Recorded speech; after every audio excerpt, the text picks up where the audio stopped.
라디오 땡땡 기도입니다. 오늘 날마다 죽기로 큐티 본문은 출애굽기 9장 13절에서 35절 말씀입니다. 오늘 본문은 애굽의 7번째 재앙, 우박과 뿔이 내리는 재앙을 다루고 있습니다. 첫 번째, 하나님 심판에 담긴 성격. 7번째 재앙은 우박과 뿔의 재앙입니다. 물론 우박과 뿔이 하나님 진노의 전부가 될 수는 없습니다. 그래서 7번째 재앙에서는 이 부분에 대하여 설명을 하고 있습니다. 14절, 15절 말씀, 내가 이번에는 모든 재앙을 너와 너의 신하와 너의 백성에게 내려 온 천하에 나와 같은 자가 없음을 너에게 알게 하리라. 내가 손을 펴서 돌림병으로 너와 너의 백성을 쳤더라면 네가 세상에서 끊어질 것이나. 지금 바로와 그의 백성이 알아야 할 것이 있는데 그것은 하나님의 명령을 거역하는 죄는 당장 죽어 마땅한 죄라는 사실입니다. 그래서 원래 하나님의 진노대로 한다면 그들은 돌림병에 걸려서 한순간에 다 죽어도 마땅하다는 것입니다. 그러나 하나님께서는 그들에 대한 진노를 경감시킴으로써 그들이 자신의 죄를 깨닫고 하나님 두려워하기를 원하셨습니다. 그래서 우박과 불 재앙도 애굽인들이 깨달을 수 있는 수준으로 상당히 낮추어 준 재앙이 되었던 것입니다. 고대에는 심한 우박은 하늘의 신이 진노하는 것이라고 생각했습니다. 번개도 그러하였습니다. 하나님께서 7번째 재앙에서 우박을 내리시고 또 번개와 함께 불이 땅에 달리게 하신 것은 바로의 불순종과 교만에 대하여 하나님이 진노하고 계신 것을 가르쳐 주고자 함이었습니다. 하나님은 바로가 아무런 깨달음 없이 망하는 것을 원하지 않으셨습니다. 아무리 하나님께서 버리시기로 작정한 자라 하더라도 그가 일단 하나님의 형상을 가진 인간으로 만들어진 이상 하나님의 두려우심을 깨달아야 할 그런 기회를 주고자 하셨습니다. 이 때문에 하나님은 마땅히 죽을 수밖에 없는 바로와 그의 백성에게 모든 진노를 다 내리지 않으셨습니다. 그들이 알아들을 수 있는 방법으로 재앙을 내리셨습니다. 이 또한 깨닫고 돌아서기를 원하는 하나님의 마음이었습니다. 사실 하나님께서 한 번 말씀하시면 그것으로도 충분합니다.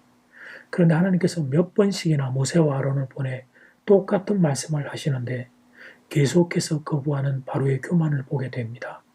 마치 하나님 백성의 운명을 자기가 지고 있는 것처럼 거들먹거리면서 조금도 겸손해지려고 하지 않는 바로의 교만을 보게 됩니다.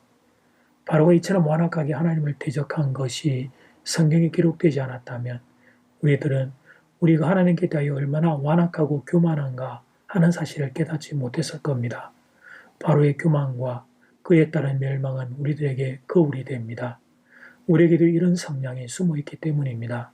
바로의 교만과 멸망을 보고서 얼마 지나지 않아 이스라엘 백성들이 하나님을 거부합니다.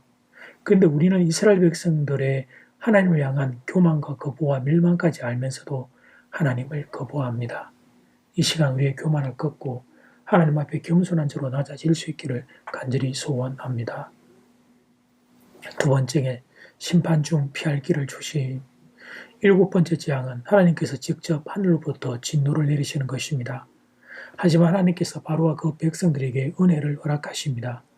첫 번째는 조금 전에 우리가 살펴본 대로 재앙의 수위를 그들의 수준에 맞춰 조정하신 겁니다. 두 번째는 재앙 가운데서도 그들에게 피할 길을 내어주신 것입니다. 하나님께서 주신 피할 길은 본문에 3가지가 나옵니다. 먼저 1번 말씀으로 바로의 교만을 바로 지적하여 주십니다. 2번 시간을 정해 짐승들을 집으로 피하여 드리라고 말씀하십니다. 3번 들어있는 채소나 곡식 중에 싹이 나서 꽃이 핀 것만 상하게 하시고 아직 피지 않은 것은 그대로 두십니다. 하나님께서는 가장 먼저 1번으로 바로의 교만을 책망하셨습니다. 16절, 17절 말씀, 내가 너를 세웠으면 하나님이 바로에 하시는 말씀입니다. 나의 능력을 너에게 보이고 내 이름을 온 천하에 전파되게 하려 하였음이니라. 네가 여전히 내 백성 앞에 교만하여 그들을 보내지 아니하느냐. 하나님이 바로에 하신 말씀입니다. 하나님께서 바로를 왕으로 세우셨다는 거예요. 그런데 그 하나님을 향한 교만, 또 하나님의 백성을 아프게 하는 것은 그것은 하나님께 죄를 범하는 것이라고 말씀하십니다. 그런데 바로가 모세를 통해 들으신 하나님의 말씀을 듣지 않습니다. 물론 귀로는 들었지만 마음으로는 거절합니다. 자신에게 들려진 창조주 하나님의 말씀을 거절합니다. 인간이 이토록 어리석고 교만합니다. 자아를 가진 인간의 교만은 하늘을 찌를 듯합니다. 바로를 통해 성경이 이 사실을 보여주는 것입니다. 2번은 하나님께서 그들에게 재앙을 피할 길을 주셨습니다. 그래서 하루에 기한을 주시면서 들에 있는 가축들을 다 모아들이라고 하셨습니다. 이때 애굽 사람이 두 부류로 나뉘어집니다. 한 부류는 하나님의 말씀을 두려워하여 들에 나가 자기 가축을 모아들였습니다. 그런데 다른 한 부류는 하나님의 말씀을 업신이 여겨 가축을 그대로 들에 방치하였습니다. 하나님께서는 심판 중에도 은혜를 베풀어 주셨습니다. 하물며 하나님의 백성인 우리들은 말해 무엇하겠습니까? 하나님께서는 아무리 망하기로 결정된 자라 하더라도 회개하고 돌아오면 긍휼을 베풀어 주십니다. 자녀인 우리들에게는 아무리 큰 어려움이 온다고 하더라도 피할 길을 주십니다. 또 진노 중이라도 하나님께 무릎 꿇고 나아가면 버리지 아니하십니다. 우리가 그리스도에게 붙어 있으면 결코 망하지 않습니다. 그리고 마지막으로 들어있는 모든 채소와 곡식을 우박으로 상하게 하시지 않으셨습니다. 아직 싹이 나지 않은 밀과 쌀뿌리는 그대로 남겨두셨습니다. 그래서 우박과 불장으로 모든 것이 끝나지 않게 하셨습니다. 진노 가운데도 세밀하게 살 길을 남겨두신 겁니다.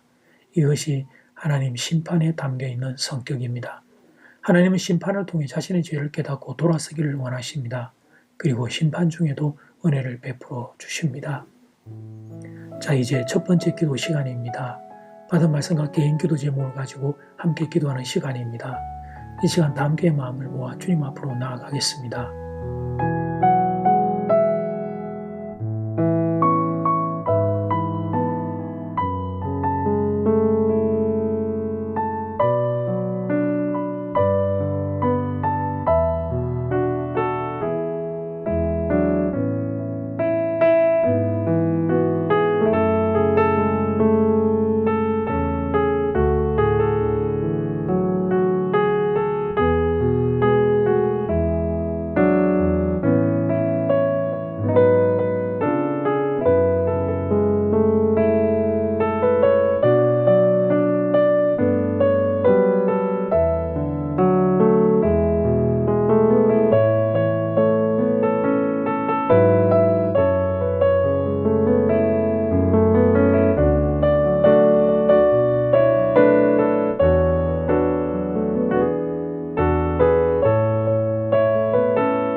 이제 두 번째 기도 시간입니다. 하나님의 심판에 담긴 성격을 봅니다.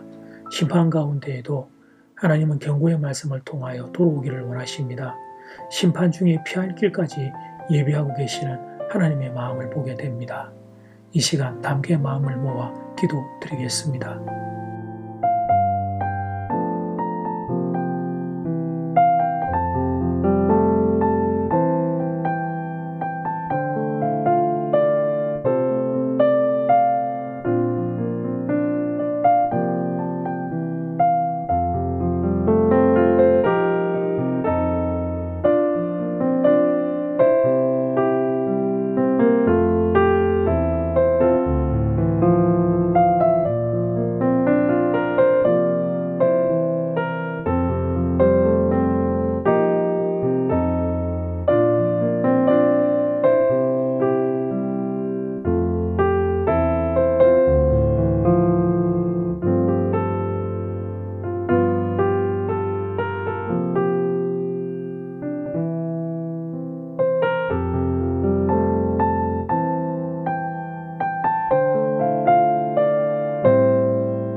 하나님 바로의 교만과 그 교만 뒤의 멸망을 보면서 그런데 그 바로에게 마지막 기회를 주시는 하나님의 심판에 담긴 성격을 보게 됩니다. 하나님 심판 중에도 피할 길을 주시는 하나님을 보고 죄에서 돌이켜 하나님께로 돌아가는 인생들 될 수 있기를 소원합니다. 특별히 이 나라 이 민족이 그렇게 되기를 소원합니다.